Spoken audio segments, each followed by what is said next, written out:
భోగి పండుగ సందర్భంగా పిల్లలకు భోగి పళ్ళను వేయడం ఒక సంప్రదాయం.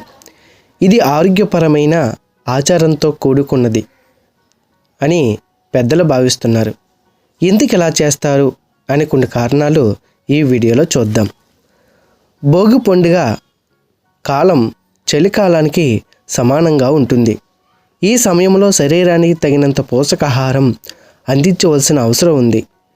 భోగి పళ్ళలో పండ్లు, చెరుకు, నువ్వులు, మిరపకాయలు మొదలైనవి ఉపయోగిస్తారు. ఇవి శరీరానికి తగినంత పోషకాలను అందిస్తాయి.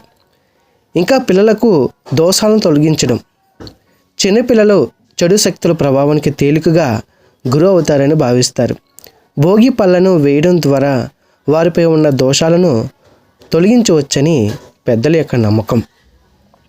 భోగి పండుగ ప్రారంభమైన కొత్త సంవత్సరం ప్రారంభానికి సంకేతం. పిల్లలకు భోగి పళ్ళను వేయడం ద్వారా శుభాన్ని, ఆరోగ్యాన్ని కోరడం మన సంప్రదాయంగా ఉంది.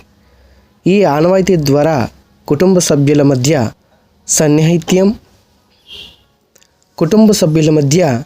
సన్నిహిత్యం పెరుగుతుంది. పిల్లలు సంస్కారాన్ని నేర్చుకుంటారని మన పెద్దల యొక్క నమ్మకం.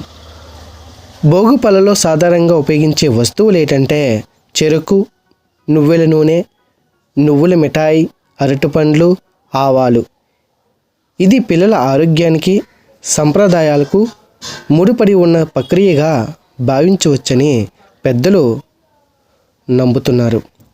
ఈ వీడియో నచ్చితే లైక్ మరియు సబ్స్క్రైబ్ చేయండి. ధన్యవాదాలు.